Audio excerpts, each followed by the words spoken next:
Congress party ఎన్నికల్లో ఇచ్చిన హామీ 2 లక్షల రుణమాఫీ తక్షణమే ఇవ్వాలని కోరుతూ బీజేపీ మండల శాఖ అధ్యక్షులు గుడి రవీందర్ రెడ్డి ఆధ్వర్యంలో రైతు దీక్ష కార్యక్రమాన్ని నిర్వహించారు. బీజేపీ జాతీయ ప్రధాన కార్యదర్శి కరీంనగర్ పార్లమెంట్ సభ్యులు గౌరవ బండి సంజయ్ కుమార్ సూచనల మేరకు జిల్లా అధ్యక్షులు ప్రతాప రామకృష్ణ పిలుపు మేరకు బోయిన్పల్లి మండల కేంద్రంలో రైతు దీక్ష చేపట్టడం జరిగిందని మండల అధ్యక్షులు గూడ రవీందర్ రెడ్డి తెలిపారు.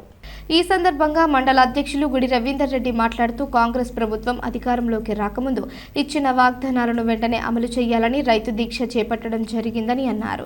ఈ కార్యక్రమంలో బీజేపీ చొప్పదండి నియోజకవర్గం joint convener Udari Narasimhachari, BJP మండల ప్రధాన కార్యదర్శి ఎడపల్లి పరశురాములు, ఉపాధ్యక్షులు రెడ్డవేణి రాజు, దళిత మోర్చా మండల అధ్యక్షులు సుంకపాక ప్రభు, యువమోర్చా మండల అధ్యక్షులు కొనుకటి హరీష్, బీజేపీ సీనియర్ నాయకులు ఉన్నారు. కొనుగోలు కేంద్రం ప్రారంభిస్తాము. మరియు ఈ యొక్క రైతు భరోసా కింద 15,000 రూపాయలు రైతులకు, అదేవిధంగా కౌలు రైతులకు ఇస్తామని చెప్పడం జరిగింది. అదేవిధంగా రైతు కూలీలకు కూడా 12,000 రూపాయలు ఇస్తామని చెప్పడం జరిగింది.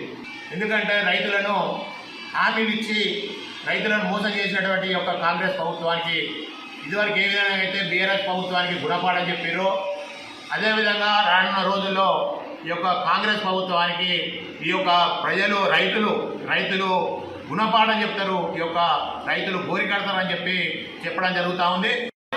కరీంనగర్లో రైతు దీక్ష చేయడం జరిగింది.